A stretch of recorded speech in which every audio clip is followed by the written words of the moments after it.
If you guys are looking to get a stacked NBA 2K account or to get your badges grinded, make sure to hit up GoatPlug on Instagram. His link will be in the description.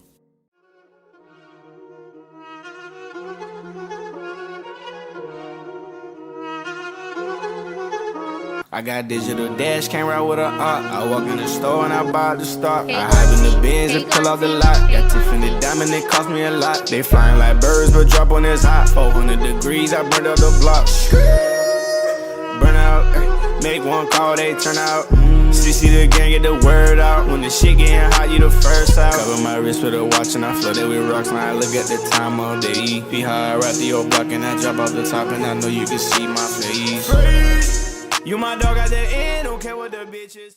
Alright, what's up with YouTube? It's your boy Fitz back in a bit with yet another video. And today, I'm coming to you guys with the most overpowered build in the game.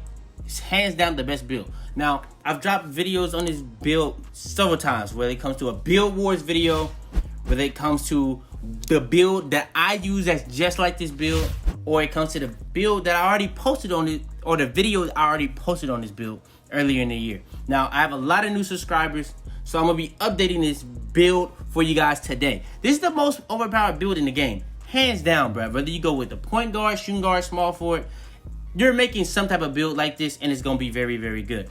Now, that is the two-way slashing playmaker. If you play 2K20, you know what this build is. I see people saying all the time that this might be the best build in 2K history. I don't know about all that, but ever since they probably implemented like archetypes and stuff like that, this might be. I will not lie.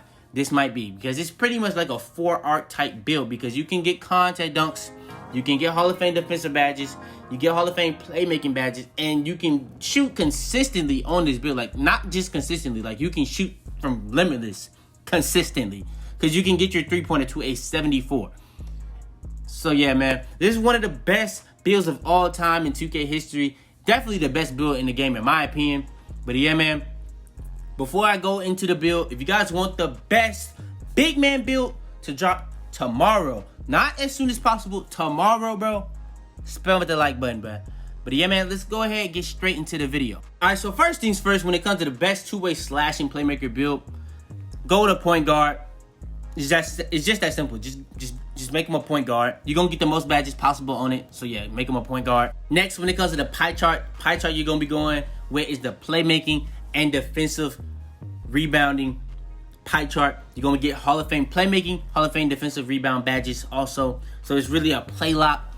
So yeah. All right, next, when it comes to the physical profile. So when it comes to the physical profile, this is where you kind of like mold him for his physical attributes, because you can't change this no other time except for, like, I guess when you change it like the heights, the weight, and wingspan. But for right now, what I would go with is the speed or agility pie chart, because the higher your speed, the faster you're gonna be with a speed boost, and the better the speed boost is gonna be. So you could go with a different pie chart, because this is really just based on what you want to go with. But what I would do is speed or agility pie chart. All right, next is gonna be the attributes. So the amount of badges you get on this build is 61 badges. One of the most badge builds in the game. It's like top 5, or if it's not top 5, it's definitely top 6 badge builds in the game. Because I know there's a build that gets 64, 65, 63, and then there's a couple that get 61 and 62. But I know it's up there. But what makes this build really, really crazy is the fact that it gets contact dunks. It can get a 75-3 eventually. It can speed boost because it has a high ball handle, Hall of Fame quick first step, and it has Hall of Fame defensive badges. So the way you make it have 61 badge upgrades, you max out your driving layup, driving dunk, and then you put your close shot to 84. You don't touch standing dunk, post hook, you don't touch. Then when it comes to the shooting, you can max out either free throw or post fade, but one of them you have to lower. But for what I did, I maxed out my free throw, 3-point shot, mid-range shot, and then put my post fade to a 70. Then when it came to pass accuracy, I maxed that out. Actually, no, I don't think I maxed out my post. No, I did max out my pass accuracy, and then I maxed out my ball handle. Then when it came to post moves, I didn't even touch. And then next for the defense, I didn't touch interior defense. And then I maxed out my perimeter defense, my lateral quickness, my steal. Didn't touch block, didn't touch offensive rebound. And then I put up my defensive rebound to a 77. So that comes out as 11 finishing. That can get you at least 3 finishing badges, gold. and then another one silver if you want. Then you got at least 3 gold shooting badges also, because you have 10 upgrades for the shooting. And then you can get at least 5 Hall of Fame, not gold, Hall of Fame badges for the playmaking. And you can get at least 5 Hall of Fame defensive rebound badges. So there, like I said, it comes out as 61 total badges. So yeah, all we got left to go over is the height, weight, wingspan, and then the badges for this build. Let's go ahead and get straight into it. All right, next we got the height. So for the height, I would go with is 6'5". I don't usually say this, but the best build or body shape I would go with is defined as more towards the middle. It's not too big, it's not too small. Pause. But yeah, I would define, and then 6'5" is the best guard height in my opinion in the game. Period, for any build. Like, cause you're gonna have the highest dunk, you're gonna have a decent 3. You're gonna have pretty much nothing's going down too much, and nothing's going up. Well, everything's going up more than going down, pretty much. Like, there's barely anything going down, and everything's still going up. All right, next is the weight. Now, for the weight, this is going to be really based on what you want to have more. You want interior defense up, or do you want lateral quickness? Now, I went with lateral quickness because the interior defense was low either way. You know what I'm saying? It was low either way, so I might as well get that up, acceleration and vertical. Now, if you go with the weight up, you're going to be getting your strength and interior defense, but you're going to be taking a hit on acceleration, vertical, and lateral quickness. It really depends on what you rather. I really just get those 3 up and just take the hits on those two that's literally just low either way. All right, next is the wingspan. Now for the wingspan, I want minimum wingspan 77, and that gets me strength, 3-pointer, mid-range, and it gets me ball handle. Now it does take a hit on strength block pretty much, but I know people that like to put their wingspan up on this build, but I put it down so I can get my 3-pointer as high as possible, because that's how you end up getting your 3-pointer to a 74, because once you hit 99.9, you get +5 to all these stats. So literally your driving up can go up to a 92, your 3-pointer can go to a 74, your mid-range can even go up to an 80. Your ball handle can go up to a 93. Now, I don't know if people know this, but the way you get speed with ball is how you speed boost in this game. That's the combination of your speed and ball handle. So if you combine your speed and ball handle and it gets a very high number, that's going to really make you that much faster too. And if you don't know, you get the gym rat badge, you get all your physicals up +4. So if you get +5 on everything and then +4 with that gym rat badge, you can get your physicals up +9. So as you can see, you already have stuff at 95. So it's not going to go past 99. You're not going to have 100+ stats, stuff like that. So I'm going to just say you got 99, 99, and then you got like a 92 vertical, and then you got like a 64 strength. You know what I'm saying? And pretty much, like I said, all this stuff on the attribute side is going to be going up +5 or +4 if you just hit 99 now. All right, next, last but not least, before we get into the badges, is going to be the takeover and then the build. So the takeover, you got pretty good options, bro. You got pretty good options. So if you want to be able to shoot better on this build, go with the shot creator takeover. If you really want to really ISO and help your teammates hit their shots, and you want to be able to make people fall, go with the playmaker takeover. One of the glitchiest takeovers you can choose for this build though is the lockdown takeover, because you're gonna be able to stick defense on bigger builds if you go with the lockdown takeover. And it's not just gonna be helping your defense, it's still gonna be helping your offense just as much. But the best takeover for this build, in my opinion, is the slasher takeover. Slasher takeover is gonna have you doing pretty much everything. It's gonna have people playing you back every single time, so you're gonna have wide open shots most of the time. And it's gonna help you be able to speed boost, because it's gonna give you that +10 speed with ball. So yeah, I feel like the slasher takeover is the best takeover for this build. And then the build comes out as a 2-way slashing playmaker. Now, it's similar to Steve Francis, who was I guess he was a good slasher. I don't know about the 2-way slashing playmaker part, but Russell Westbrook he's similar too. But I feel like the most similar is John Wall, because I don't know if people really know, but John Wall, he wasn't the best shooter, but he could shoot. He was really good at playmaking, and he was really good at defense. So I feel like it's probably the most similar to John Wall, because Russell Westbrook, I don't know if he's like really more than a 2-way slashing playmaker. But like, if there's a person that's like really like the closest, is John Wall and Russell Westbrook for sure. All right, so hopping straight into the badges. First things first, per usual. You already know what we get into first, per usual. It's the finishing badges. So we got 11 of these joints to work with. So you already know I'm putting up gold, solidity finisher, fancy footwork. Now, I do have a surprise. I did not go gold contact finisher because I like my slithy finisher to be higher than my contact finisher because I want to get away from contact, but I still want to be able to get contact dunks, because contact finisher, what it really does is creates as much contact as possible every single time. Slithy finisher does the exact opposite, which is going to really be meaning just gives you the best animation every single time. Fantasy footwear is really very overpowered, especially if you use hop steps. Or not hop steps, but hop steps, layups, or hop layups, or whatever you want to call it. Consistent finisher is the best layup badge in the game.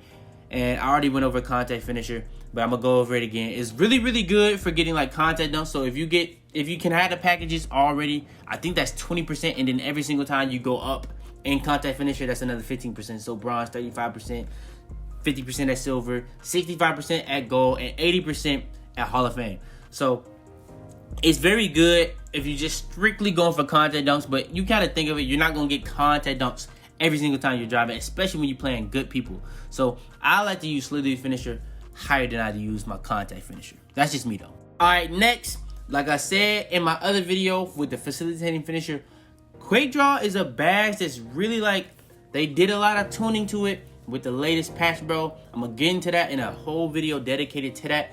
But for this video, I went with silver quick draw because the difference between pretty much all the quick draws isn't nearly as big as it used to be. Gold range center is going to be very good, very, very important to help in this build shoot, especially with it having a lower three-pointer than the other, like a build that has like an 85 plus, because when you own the line, deep twos, it's going to help you a lot. Now, when it comes to like higher three-point ratings, it really mainly helps you mostly on deep threes. Now, it does help you on deep twos and on the line threes, but when you have a lower three-pointer, it helps you more. So, yeah. And then you got hot zone hunter. That's going to have you greening in all your hot spots, especially your hot spots. So, yeah, you're going to be greening like crazy, especially once you get that gold hot zone hunter. And then you got silver green machine. So, as you greening with hot zone hunter, the green winners are just going to get bigger and bigger if you consistently greening. So, yeah. All right, next is the playmaking badges. Now, for the playmaking badges, we got 5 Hall of Fame badges to work with. So, with that being said, we got 5 of these joints to work with. So, you already know I went with Hall of Fame quick first step, Hall of Fame handles for days. And then when it comes to the floor general and diamond, it really just depends on what your teammates rather. So, do your teammates rather floor general or diamond? It's really up to them. Like, when it comes to those 2 badges, it's really up to them. I rather diamond, but some people rather floor general, so I just kind of switch it. Now, if I'm playing rec or like pro-am, I use both. I don't just use one, I use both. So I probably put like bronze bailout, and then like one of those go to gold or something like that. But yeah, for this video purpose, I went with Hall of Fame floor general, Hall of Fame bailout, just so I can get better at any situation where I'm going up with a bad animation for a layup, so I can just pass it out. Or if I'm getting double teamed, I can just pass it out. Unpluckable, gonna have you getting ripped as little as possible. Now, the difference between bailout, bronze, and Hall of Fame, bronze is gonna have the same thing when you're gonna be able to get bailout every situation. Once you go start putting it up higher levels, it does better pass animation. So, like, whether it's throwing it high or it's throwing it right there on the money, that's the difference. Or it's throwing it faster pass. So, yeah. All right, and last but not least, as you can see, when it comes to the defensive badges, I like to get as many badges as possible to be able to activate. So you see I got 3 Hall of Fame badges, but then I have 8 bronze badges. So first things first, we're gonna go over the Hall of Fame badges. So I have Hall of Fame clamps, Hall of Fame intimidator, Hall of Fame interceptor. Hall of Fame interceptor, if you remember 2K19, it's been a while now, but 2K19 had the best passing lanes. Well, they might have been overpowered, but they was very, very good. So you put Hall of Fame interceptor, it's gonna be as close as that as you possibly can get. Then you got Hall of Fame clamps, the best on-ball badge you can possibly have, whether it comes to getting up in people's body, full court, half court, anything like that. Hall of Fame Intimidator is the best badge when it comes to shot contests. So yeah, that's why I put those 3 badges to Hall of Fame. Especially Hall of Fame Interceptor, because the difference between no interceptor and Hall of Fame is a huge difference. Now, once you go to like gold and silver, I don't really know the difference between like bronze and silver. I don't really feel the difference, but when I get to Hall of Fame, I'm like, my dude's like diving for the balls pretty much, just off as just tapping X. So yeah. And then I got all these bronze badges: chase down artist, brick wall, off ball pest, pick dodger, pickpocket, pogo stick, rebound chaser, rim protector. So when it comes to pick dodger, I only put that badge on so I can have that part badge to activate. Now, if I'm playing like rec or something, I'm most likely not using pick dodger because it's not making a difference. Because if you don't have a high enough badge to cancel out somebody's brick wall, it's not gonna do anything. It's literally not going to do anything. And I don't feel the difference ever, to be honest. So I don't use it. You know what I'm saying? If I'm playing Breaker Prone, I don't use it. It's that simple. I literally just don't use it. It's really the most inconsistent badge in the game. But yeah, that's pretty much the only reason I use it, for like to get that park badge. And then when it comes to Pickpocket, that's gonna help you get a higher percentage steal, especially for on ball steals, for comes like pickpockets, stuff like that. Brick Wall is a very good badge to go along with clamps, just like Pickpocket. When it comes to like draining people energy, not just setting screens, it drains people energy when you're getting up in people's body. Chase down artist makes a huge difference from not having it on. You're just gonna be jumping straight up doing trash animation when you just have it. When you don't have it, when you go at least the bronze, it makes a huge difference. You're gonna be pretty much diving for the ball every single time. It's really gonna be good at like canceling out people that just want to rim run the entire game. Once you start going from bronze to silver, you're gonna start seeing bigger jumps and bigger jumps and bigger jumps on how good the badge is. Pogo Stick is a badge that's gonna help you keep consistently jumping faster and faster and faster after each jump. And then you got off ball pass. It's really just clamps, but for off ball. So it's like really, really good at like staying on your man, like keep you in your body and stuff like that. And Brick Wall is gonna be very good to go along with that, because when you're doing that, it's gonna be draining their energy. Another thing that off ball pass does, it limits how much you can get rocked to. So yeah. And then I got Rebound Chaser and Rim Protector. Rim Protector, people don't know this, but Rim Protector, it doesn't matter what your block is. It unlocks block animation that you just couldn't get any other way. So like if you, especially if you undersized, Rim Protector is a very good badge, especially for people that's undersized. Just like Pogo Stick. Pogo Stick is a really good badge for people that's undersized. Rim Protector is a very good badge for people that's undersized, because it literally just bail you out, because it gets you animation that you just wouldn't have if you didn't have the badge on. And then Rebound Chaser, just gonna help you get rebounds. Pretty much all there is. Now, if you're not using Pick Dodger because you don't play rec or whatever, go with Box. You can go with Box, or you can put up like Chase Down Artist. I would probably put up Chase Down Artist, or like Pogo Stick or Rim Protector. But yeah, this is the best two-way slashing playmaker build in the game. Now, I've showed you guys a lot of different ways to make this build, but this is the best way to make it, because this is the most badges you can get on it. You're gonna be able to get a higher 3 on it and stuff like that. So yeah, man, you get 61 total badges and stuff like that. So yeah, man, I showed you guys pretty much everything when it comes to this build: the position, the pie charts, attributes, height, weight, wingspan, takeover, all the way down to the badges. So yeah, man, for that alone, go ahead, please leave a like on this video, because if you leave a like, that shows all the support, and it really like helps the video do a lot better too. Share this video to anybody you think this will help. Subscribe if you're new. So hit that subscribe button, bro. Turn on post notifications. I upload every single day. I got a banger video coming out tomorrow. Especially y'all show the support, like I'm expecting y'all to show the support, because y'all always do. Y'all definitely always do. But yeah, man, it's your boy Fitz, man. And I'm out the big man. I heard it talking shit, but ain't nothing. Tips on the stick, yeah, that clip hold 100. Okay, out the pouch, out the onion. Heard it talking down, but he ain't getting money.